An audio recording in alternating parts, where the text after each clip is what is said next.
Hello and welcome to News Central Television. I am Likon Onobanjo. Here are some stories making rounds beyond the continent.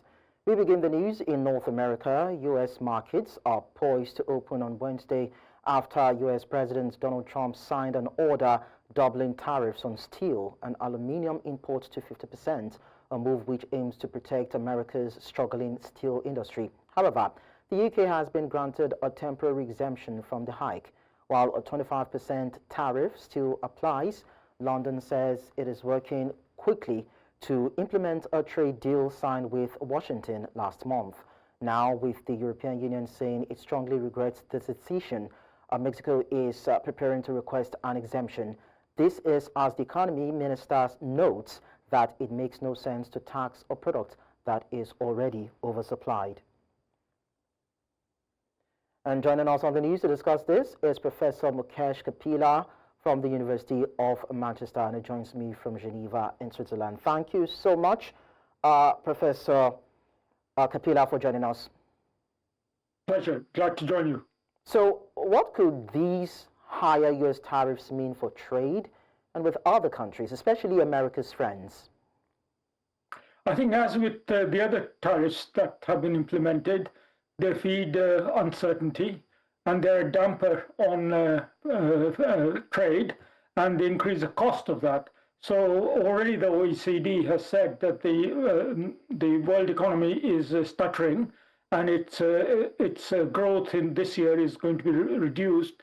So in aggregate terms, it's not good news, but for individual countries, there will be different impacts depending on to what extent they are a partner with the United States on these and other goods.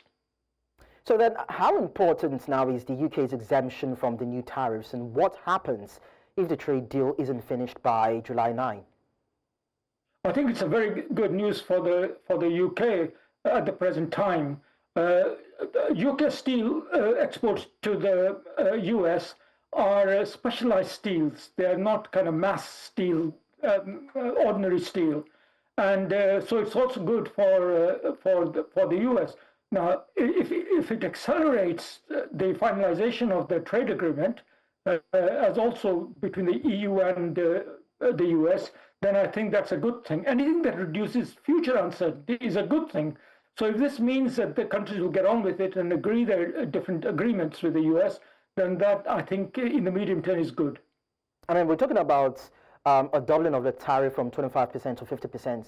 But now, do you think these higher tariffs will really help the U.S. steel industry, or could they cause some sort of a problem later on?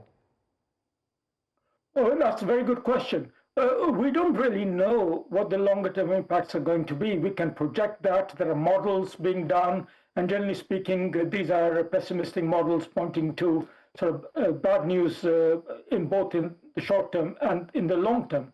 However, I think for the United States, which has had its steel industry hollowed out, and for whom the steel is a very important strategic product on which depends its car industry, on which depends its armaments industry, and the Rust Belt in the center of the country is where a lot of Trump supporters are. It could be good news, at least in the medium term, in terms of reviving the U.S. industry. But then we know that the EU and Mexico seem not to be happy about this, and they probably might just be seeking some sort of reprieve from it, probably by asking for an exempt. Do you think this might fuel some sort of trade war or strain diplomatic ties with the U.S.? I think both of them are already there. There is tensions between countries, those who have already been subjected to tariffs and who are now arguing over the rates and what is being included in the package. And don't forget, with the tariffs come quotas. So, for example, the UK, for example, is going to have a limit to the number of cars it can export to the US, and other countries will have similar quotas for items. What that means is that I think the diplomatic tensions and trade tensions are going to exacerbate each other. And where that leaves in geopolitical terms on other issues, especially on security issues, is, I think, a very good question indeed. But I don't get the sense that Trump is for turning. But I'm more optimistic in the sense that countries are reacting quite fast, and they're probably more resilient than we give them credit for. And if it shakes up the global industry where there's a lot of oversupply in certain areas, especially steel, then that may not be that bad a thing in strategic terms for the industry as a whole. So you just talked about shakeups now. So what should investors be watching out for as markets open in response to this latest move by the White House? Well, I think investors have already taken account of things that are happening and things that might happen and things that might be reversed. What that means is that although markets appear to be volatile, there is plenty of profit to be made from buying and selling here and there, and different stock markets are reacting differently. So in a globalized trading world, I think there are plenty of opportunities. So having said all that, I think trading is a very complex business, especially it's not for amateurs now. And we are probably going to see winners and losers, exaggerated winners and exaggerated losers in the period ahead. Well, we're going to keep our eyes on these to see how it pans out and how other variables and countries will be affected. Thank you so much, Professor. It's good news for Africa. If the oversupply of steel means the price of steel reduces and they can't sell it in the U.S., so because there is a very little of an industry in Africa, maybe Africans will get their steel cheaper. All right, well said. Professor Mukesh Kapila, thank you so much for sharing your thoughts with us. Thank you. Meanwhile, Elon Musk has hit out at President Donald Trump's signature tax and spending bill, describing it as a disgusting abomination. And this is coming days after Musk stepped down from Trump's cabinet and a widening rift between the two. In a series of posts on social media, the tech billionaire accused the legislation of adding unsustainable debt to an already strained U.S. budget, warning it would push the deficit to historic levels. The bill, passed by the House and now under Senate review, includes sweeping tax cuts and increased defense spending. And we tell you that U.S. President Donald Trump says he spoke again to Russian President Vladimir Putin, warning that a Ukraine ceasefire remained distant as the Kremlin leader vowed to retaliate after Kiev attacked Russian bombers. The hour-long phone call also covered tensions with Iran, with Putin reportedly offering to assist in restarting nuclear talks. Despite the positive tone, Trump cautioned that the discussion would not lead to immediate peace. The call comes at a time of rising international concern over escalating violence in the region and the potential for broader conflict involving Russia, Ukraine, and other global powers. Well, Russian President Vladimir Putin and his Ukrainian counterpart Volodymyr Zelensky have been throwing jabs at each other amid ongoing ceasefire talks between both warring countries, while Putin dismissed the idea of a ceasefire in Ukraine, arguing it would only give Kiev a tactical advantage. Zelensky accused Russia of using peace negotiations as a tactic to avoid new U.S. sanctions while continuing its military efforts. The Russian president claimed that Ukraine would use any pause in fighting to rebuild its military strength with Western supports and plan further attacks. But Zelensky would have none of that, noting that Moscow's diplomatic moves are more about gaining time and securing strategic activities and advantages than reaching a genuine resolution. И за что их поощрять, предоставляя передышку в боевых действиях, которая будет использована для накачки режима западным оружием, для продолжения насильственной мобилизации и подготовки других террористических актов, подобных тем, которые были осуществлены в Брянской и Курской областях. Точно не про вищий рівень чи дипломатії, чи реально про людей, які хочуть деескалації, закінчення війни. І тому вони це робили. А для чого? А для того, щоб продемонструвати Сполученим Штатам Америки, це тільки один зміст всіх їх дій, що вони конструктивні. Для чого? Для того, щоб було відтермінування, яке залежить особисто від президента Трампа, відтерміновувати або ні. Тому що русські розуміли, що це ультиматум, і його не буде сприймати ні українська сторона, або ніхто не буде сприймати всерйоз, тому що там ультиматум. Тобто це не меморандум порозуміння. Ну, принаймні, меморандум порозуміння – це повинні бути дві сторони, а не одна просто сторона, яка вимагає чогось. Тобто, тому відповідним меморандумом це назвати не можна. Тобто це є все-таки ультиматум. Well, away from the Russia-Ukraine crisis, but still talking international diplomacy, Germany has welcomed Poland's newly elected president, affirming its commitment to maintaining strong bilateral ties. Speaking at a press conference in Berlin alongside Polish Foreign Minister Radosław Sikorski, German Foreign Minister Johann Wadepohl acknowledged the legitimacy of the recent Polish election, saying Berlin is ready to work closely with the new leadership in Warsaw. He emphasized the importance of continued cooperation and friendship between the two nations, highlighting shared values and mutual interests. Unser Bundespräsident hat dem neu gewählten polnischen Präsidenten angeboten, eine offene, freundschaftliche Zusammenarbeit, und das gilt für die Bundesregierung ebenso. Wir wissen, dass es dort eine demokratische Wahl gegeben hat. Und wir wissen, dass Deutsche und Polen Freunde sind, und das wollen wir fortsetzen. Now, Sweden has struck a deal with Estonia to rent prison cells for up to 600 inmates as it faces growing pressure on its own prison system. The agreement allows Swedish prisoners to serve their sentences abroad in a move driven by tougher crime policies and overcrowded jails. Sweden has seen a rise in gang-related violence in recent years, prompting a shift toward stricter law enforcement and tougher criminal justice measures. Vi skärper straffen. Det sker för att ge brottsoffren upprättelse och för att skydda samhället mot farliga personer. Vi reformerar hela systemet för unga lagöverträdare och vi inrättar ungdomsfängelse. Vi ger också polisen nya och effektiva verktyg för att förebygga och klara upp fler brott. Det var för att redovisa några exempel. Allt det här är helt nödvändiga förändringar för att återupprätta tryggheten i Sverige. Det är också en realitet att det innebär ett mycket fortsatt högt tryck på kriminalvården. Framöver kommer många fler att lagföras för sina brott och att sitta i fängelse under längre tid än idag. Beläggningen i våra anstalter översteg i maj 140% om vi bortser från alla de dubbelbeläggningsplatser som myndigheten har skapat.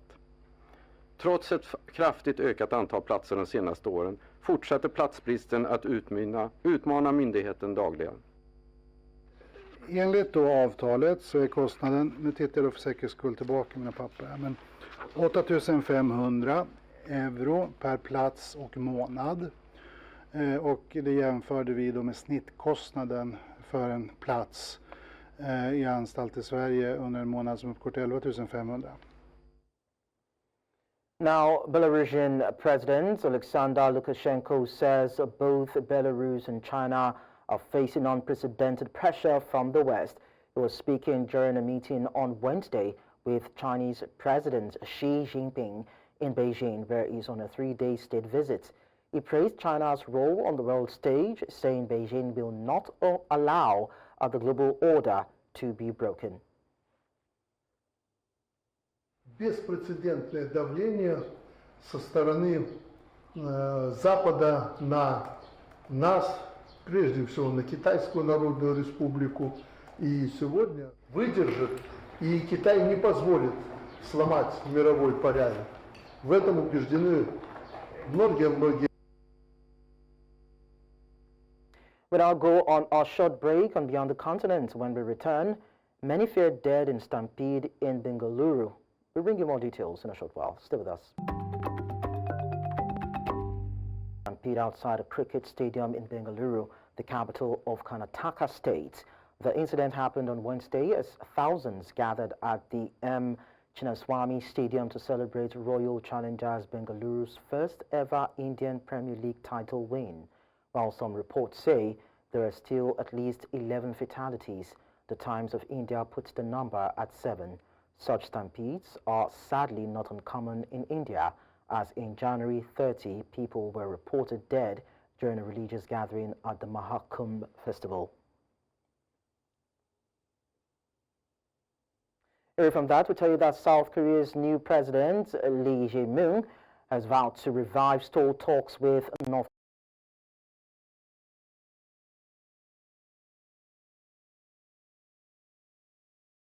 Korea and strengthen ties with the United States and Japan. In his inaugural address on Wednesday, Lee outlined key policy goals for his 5-year term, including addressing North Korea's nuclear threats through strong deterrence backed by the U.S. South Korea military alliance. At the same time, he pledged to pursue dialogue and cooperation with Pyongyang to promote peace on the Korean Peninsula. Lee, a former opposition leader who rose from poverty, won a snap election following the removal of ex-president Yoon Suk Yeol. He also promised pragmatic diplomacy to navigate shifting global challenges and safeguard South Korea's national interests. 우리 비싼 평화도 전쟁보다는 낫습니다. 싸워서 이기는 것보다 싸우지 않고 이기는 것이 더 낫고 싸울 필요 없는 평화가 가장 확실한 안보입니다. 북한 GDP의 2배에 달하는 국방비, 세계 5위의 군사력, 여기에 한미 군사 동맹에 기반한 강력한 억지력으로 북핵과 북한의 군사 도발에 대응하되 북한과의 소통 창구를 열고 대화 협력을 통해 한반도 평화를 구축해 나가겠습니다. Vietnam's communist government has scrapped its long-standing policy of limiting families to 2 children. This is as the country battles to reverse a declining birth rate. The country banned couples from having more than 2 children in 1988, but a family size is now a decision for each individual couple. The country has experienced historically low birth rates in the last 3 years, with the total fertility rate dropping to 1.91 children per woman in 2024. Before replacement level. Trong xu thế hiện nay là em thấy là sẽ xu thế sinh ít con hơn ạ. Tại vì là phải phù hợp với tài chính và cũng phải dành nhiều thời gian cho bản thân với cái xã hội phát triển và muốn làm đẹp cho bản thân nữa. Còn khi 3 bé thì mình sẽ phải chia thời gian phân bổ ra để chăm sóc 3 bạn hoặc là dạy 3 bạn. Ví dụ như 2 bạn lớn mình có thể dạy học, còn bạn bé thì mình có thể dạy kỹ năng sống. Nói chung là tất nhiên là số lượng nhiều thì nó phải nặng hơn rồi. Vấn đề tiền lương. Thứ hai là vấn đề ví dụ như là tiền học của các cháu. Thì sẽ chẳng hạn như là miễn phí tiền học hoặc là hỗ trợ về sức khỏe, y tế. Đó. Thì là người dân mình sẽ Away from that, to curbing illegal migration, the United Nations and human rights groups have raised concerns over the mass returns of Afghan migrants, warning that the country may be ill-prepared to support the sudden influx of people amid ongoing humanitarian challenges. More than 200,000 Afghans have left Pakistan since April as the government renewed its deportation campaign targeting undocumented migrants. Iran has also increased its expulsions, pushing thousands more of Afghans to return home after decades of seeking refuge in Pakistan and Iran to escape war and poverty. At the Spin Boldak border crossing in southern Afghanistan, returnees describe leaving behind homes, farms and entire communities.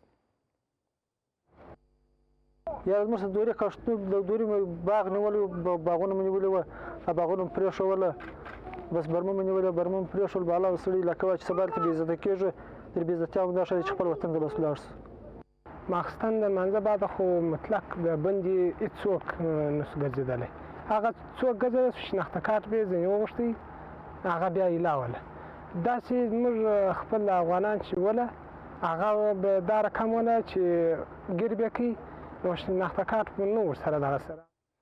In the Middle East, the UK government is calling for an immediate and independent investigation into a series of deadly incidents at aid distribution points in Gaza this week.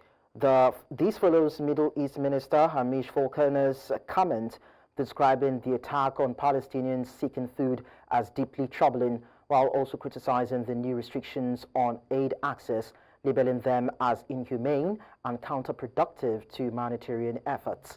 The comments are coming after multiple deadly episodes near aid sites in Gaza, where civilians were reportedly killed while attempting to collect food. By repeated reports of mass casualty incidents in which Palestinians have been killed when trying to access aid sites in Gaza. Desperate civilians who have endured 20 months of war should never face the risk of death or injury to simply feed themselves and their families. We call for an immediate and independent investigation into these events and for the perpetrators to be held to account. Finally, thick black smoke billowed over Khan Yunis on Wednesday as Israeli strikes struck the region again. According to Gaza Civil Defense Agency, a missile hit a tent sheltering displaced families, killing at least 12 people, most of them women and children. Survivors described waking to screams and panic as flames tore through the camp, consuming everything in their path, while neighbors tried desperately to save those trapped inside, with the fire spreading too quickly. At least 16 people are reportedly dead in the latest wave of bombardment across the Gaza Strip. And that's all on Beyond the Continent. Do remember that you can send your eyewitness report to the WhatsApp number on the screen.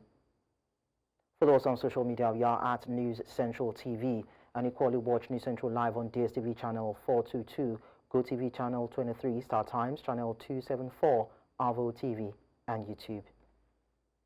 Many thanks for watching. I am Likon Onobanjo.